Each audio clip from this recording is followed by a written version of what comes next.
Al Pacino is being kicked out of a hotel because of his cross. But what he did shocked everyone. Find out how one man changed everything. Before we get to the video, let us know where you are watching this video and whether you liked it. And now let's dive in. New York, autumn 2025. The evening air was cool, carrying the faint scent of wet asphalt and roasted chestnuts from street vendors. On the corner of 57th Street stood the Grand Plaza Hotel, a majestic building with marble columns and gleaming glass doors reflecting the city's lights. The place was renowned for its luxury, but lately, whispers in the news spoke of scandals, complaints about discrimination, biased treatment of guests, and even lawsuits from former employees. For Al Pacino, who had checked in for a few days, this was supposed to be just another hotel, a place to rest after filming and reflect on a new project. But that evening, everything went wrong. Al, now in his 80s, but with the same spark in his eyes as in the days of The Godfather, stepped into the lobby. He wore a simple black sweater, dark pants, and a small silver cross around his neck, a gift from his mother that he hadn't taken off in decades. The lobby buzzed with activity. Guests in expensive suits moved about, bellhops carried luggage, and behind the reception desk, a young woman with a name tag reading Emily tried to keep up with a flurry of requests. Al approached the desk, holding his room key card. "Good evening, Mr. Pacino," Emily greeted with a polite but slightly strained smile. "How can I assist you?" "I need to extend my reservation for one more night," Al said in a calm but firm voice that commanded attention. His Italian-American accent, though softened by years, was still noticeable. Emily nodded and began typing, but her eyes suddenly lingered on the cross around his neck. She hesitated, then, as if recalling something, said, "I'm sorry, Mr. Pacino, but there's an issue with your reservation." Al raised an eyebrow. He'd seen enough in life to recognize when someone was hiding the real reason. "An issue? I booked the room for a week, and everything was fine. What's changed?" Emily looked away, her fingers nervously tapping the counter. "It's a management decision. Your room is needed for another guest. We can offer you another hotel nearby." Al leaned closer, his eyes narrowing. "Another hotel? You're telling me that I, who paid for a suite and have been here for 4 days, have to pack up and leave because someone else is more important? Who made this call?" Emily flushed, her voice dropping to a whisper. "It wasn't me, Mr. Pacino. It's an order from Mr. Crow, our manager." "Then get Mr. Crow," Al said, his tone still calm, but now carrying a steely edge. Emily disappeared behind the door at the back of the desk, and Al glanced around. The lobby was alive with sounds. The clink of glasses from the bar muffled conversations, the click of heels on the marble floor. But he noticed a few guests stealing glances at him. Some whispered, pointing at his cross. Al touched it with his fingers, feeling the cool metal. This cross was part of his story, his faith, his roots. And he wasn't about to hide it. A minute later, Mr. Crow appeared, a man in his 50s with a perfectly pressed suit and a cold smile. His eyes quickly sized up Al Pacino, but there was no respect in them, only arrogance. "Mr. Pacino," Crow began, his voice smooth as butter, "I'm sorry for the misunderstanding. But we have rules. Your accessory," he nodded toward the cross, "has caused complaints from other guests. We strive to create a comfortable environment for everyone." Al felt anger rising in his chest, but his face remained impassive. He'd seen this before, prejudice wrapped in polite words. But this time, it wasn't a movie, it was real life. "My cross," he repeated slowly. "You're saying this little piece of silver, which I've worn my whole life, is offending someone? Who complained? Give me names." Crow faltered, his smile growing tighter. "That's confidential information. But we must respect all guests." "Respect everyone except me, is that it?" Al crossed his arms. "You know who I am, Mr. Crow. I'm not some lost tourist. I've stayed in hotels from Tokyo to Paris, and nowhere, hear me, nowhere, has anyone told me my cross offends anyone. So what's the game here?" Crow shrugged, but his eyes flashed with irritation. This isn't a game, Mr. Pacino. It's hotel policy. If you don't remove that symbol, we'll have to ask you to leave. The lobby fell silent. Guests nearby stopped talking. A bellhop froze with a suitcase in hand. Emily, back at the desk, stared at the floor, her cheeks burning with embarrassment. Al felt every eye on him. He could have exploded, made a scene, called his lawyers. But instead, he took a deep breath and smiled, a thin, almost dangerous smile that recalled Michael Corleone before a pivotal decision. "Fine," he said softly. "You want me to leave? I'll leave. But first, I want to talk to the people who work here. Your staff. They see what's going on, don't they?" Crow frowned. "That's inappropriate. Our staff has nothing to do with this." "Oh, I think they do. I'll cut in." "Emily," he turned to the receptionist, "how long have you worked here?" Emily looked up, startled. 2 years, sir." "And in 2 years, have you seen people kicked out for nonsense like this? For a cross, an earring, a hijab, anything?" She hesitated, then said quietly, "It's happened. Not often, but it's happened." Crow spun toward her. "Emily, enough. Get back to work." Al raised a hand, stopping him. "No, let her speak. I want to know what's happening here. And I'm sure these people," he nodded at the guests listening with bated breath, "want to know too." One of the bellhops, an older man with gray hair and a name tag reading Frank, stepped forward. "I've worked here 20 years, he said in a hoarse voice. "And I've seen people humiliated for who they are. For their faith, their skin color, their accent. It's wrong, Mr. Pacino. You have the right to wear your cross." Crow paled. "Frank, you're crossing a line." But Al was already looking at the other workers, maids, waiters from the bar, a security guard by the door. Their eyes burned with a mix of fear and hope. He realized this wasn't just about him. It was about everyone who'd been demeaned, ignored, or silenced here. "Listen," Al said, his voice rising but still calm. "I don't want to fight. I don't want to yell or call the cops. But I won't let you kick me out for what I believe in. And I won't let you," he looked at Crow, "make these people fear for their jobs when they speak the truth." He turned to Emily. "You're a good kid. Don't be afraid. If they fire you for telling the truth, I'll personally make sure you get a better job." Then he looked at Frank. "And you, Frank. 20 years is no joke. You deserve respect." The guests began to clap, tentatively at first, then louder. Crow stood, fists clenched, his face red with rage. But Al ignored him. He looked at the people, those who'd been silent for years, and those who now felt their voices mattered. "I'm staying in this hotel," Al said, his words ringing like a verdict. "And we'll talk again, Mr. Crow. But not today. Today, I want these people to know they're heard." He turned back to the desk, placed his key card down, and added, "And yes, I still want to extend my reservation." Emily, trembling, nodded and quickly began processing. Crow walked away silently, his footsteps echoing on the marble. The lobby erupted in applause, and Al Pacino, with his cross around his neck, stood at the center, feeling something new in the air, something like hope. The next morning, Al woke early. The sun barely filtered through the heavy curtains of his suite, bathing the room in soft golden light. He sat on the edge of the bed, holding a cup of espresso he'd ordered to the room. The scent of coffee mingled with the faint aroma of old wood from the furniture. His mind replayed the events of the previous evening. He knew the conflict with Crow wasn't over. People like Crow didn't give up easily. They waited, planned, pretended everything was fine, then struck from the shadows. But Al Pacino wasn't one to back down. He touched the cross around his neck, feeling memories of his mother, the Bronx, and a tough childhood come alive. That cross wasn't just jewelry. It was a reminder of who he was, where he came from, and what he'd fought for all his life. Al stood, put on a navy blazer, and decided to head downstairs.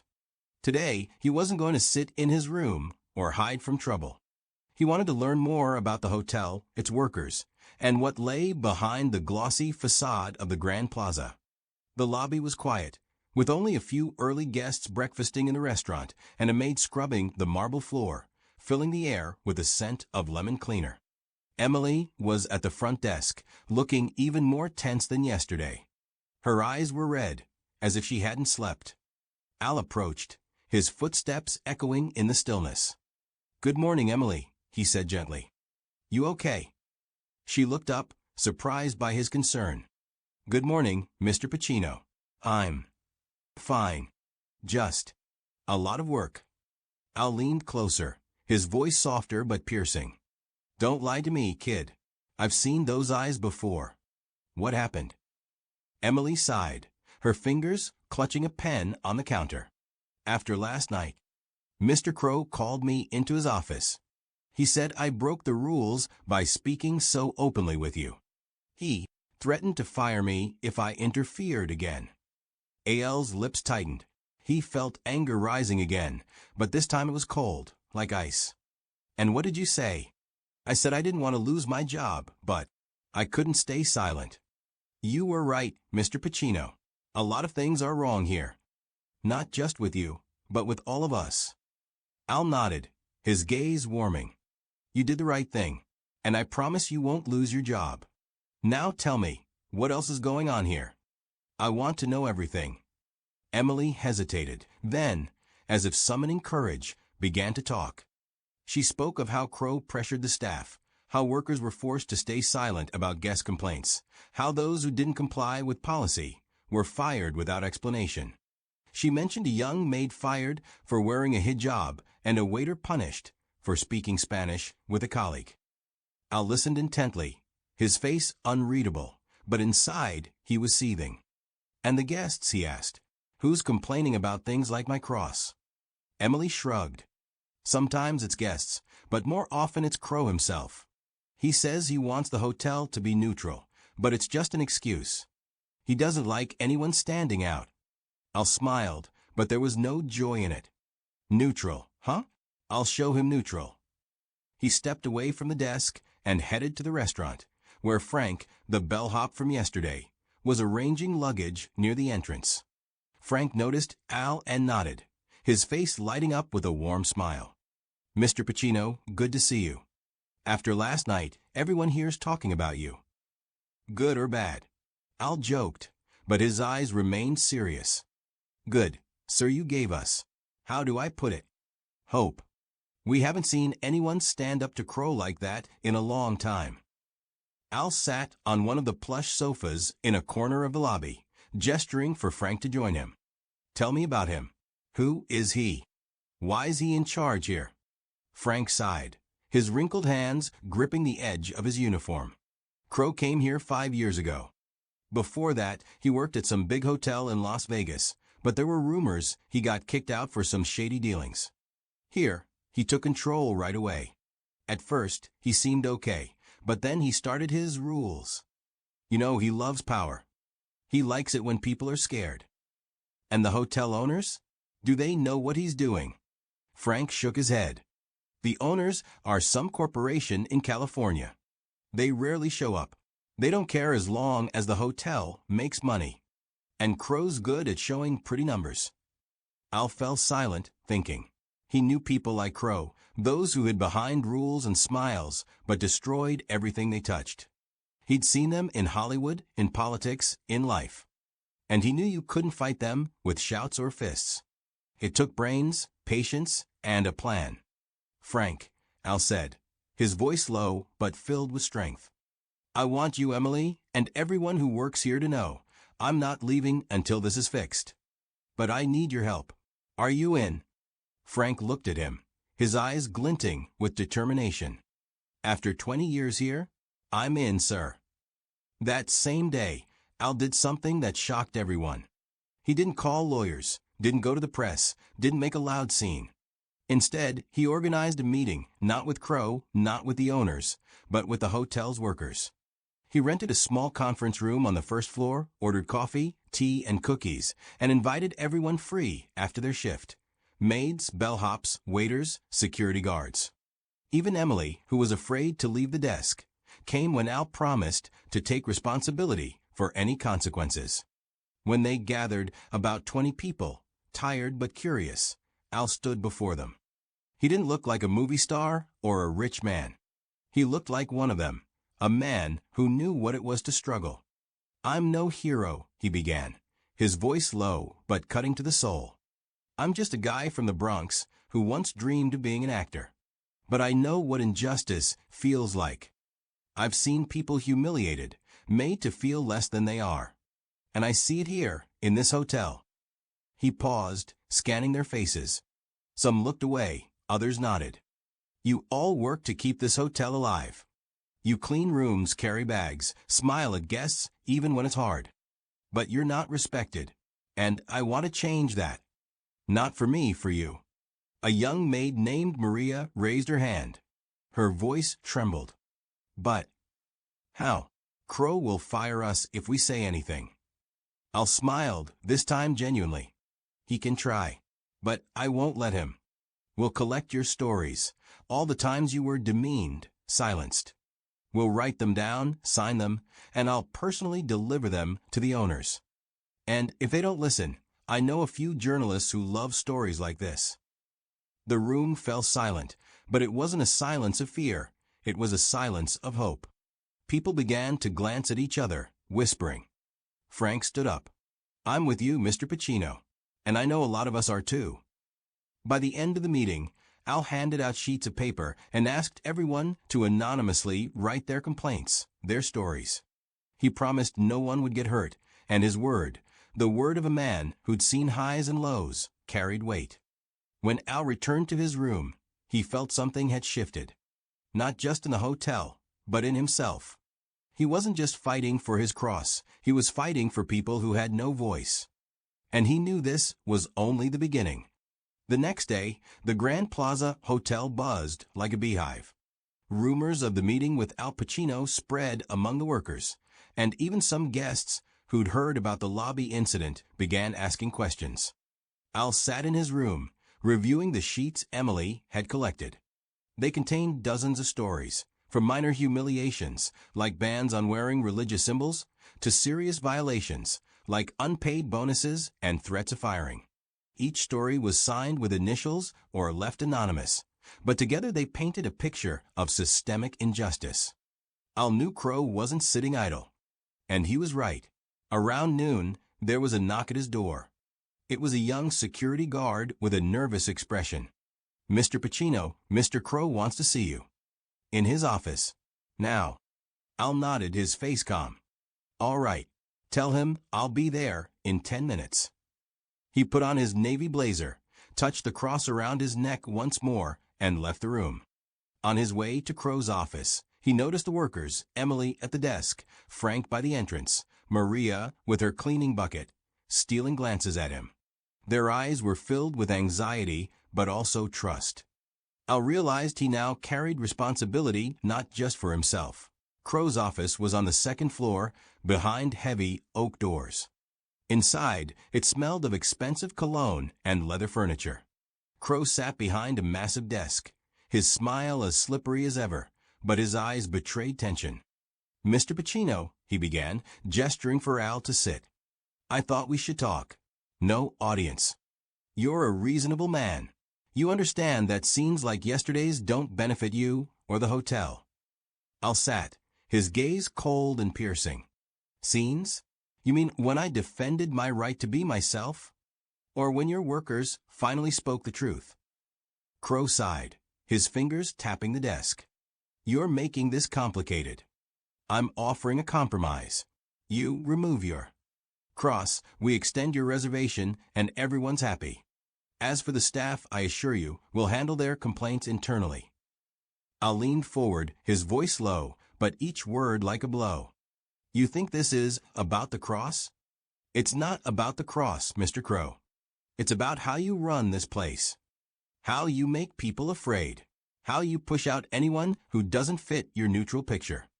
I've seen your methods. And I've seen these stories." He placed a folder of sheets on the desk. "Think the owners will be happy when they find out?" Crow's face darkened. "You don't know who you're messing with, Pacino. I have connections. I can make you regret this." Al smiled, that same smile that once chilled millions of moviegoers. "Try it. But I warn you, I'm not the type to back down. And I'm not alone." He stood and headed for the door, but before leaving, he turned. "By the way, I sent copies of these stories to a few friends in the press. And to one other person, a lawyer who loves cases like this. Choose your moves carefully, Mr. Crow." That evening, Crow made his move. He summoned Emily, Frank, and a few other workers who'd attended AL's meeting and announced their termination for violating hotel policy. But he hadn't counted on one thing. Al Pacino was already a step ahead.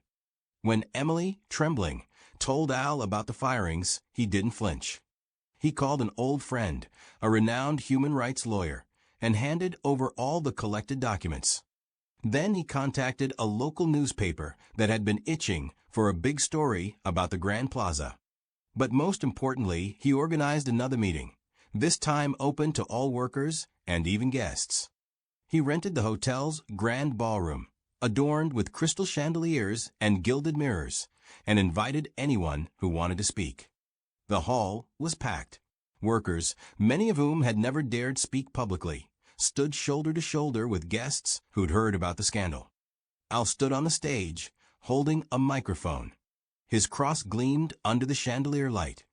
"This isn't my fight," he said, his voice booming through the hall. "It's our fight, for the right to be ourselves, for the right to respect, for the right to justice. I don't know what tomorrow holds, but I know one thing. If we stay silent, nothing changes." One by one, people began to speak. Maria shared how she was forced to hide her faith. Frank recounted years of humiliations. Even guests, an elderly couple from Texas, a young businessman from Chicago, expressed outrage at the hotel's policies. The hall erupted in applause after each story. Crow tried to stop the event, but it was too late. The next day, a newspaper article titled "Scandal at the Grand Plaza: Al Pacino versus Injustice" went viral across the country. The hotel's owners, spooked by the prospect of lawsuits and reputational damage, fired Crow and appointed a new manager, a woman who promised to review all hotel policies. Al Pacino left the Grand Plaza a few days later. He didn't celebrate the victory, didn't give interviews, didn't boast. He simply packed his bags, said goodbye to Emily, Frank, and Maria, who now had guarantees their jobs were safe, and left. But before departing, he left a small gift for Emily at the front desk, a silver chain with a tiny dove pendant, a symbol of peace. Months later, the story of Al Pacino at the Grand Plaza became a legend. People in New York and far beyond retold it, adding details but keeping the core. One man, with a cross around his neck, reminded the world that justice starts with small steps. And though no one knew what would happen next with the hotel or its workers, there was a sense of hope in the air, quiet but unbreakable, like the silver cross that started it all.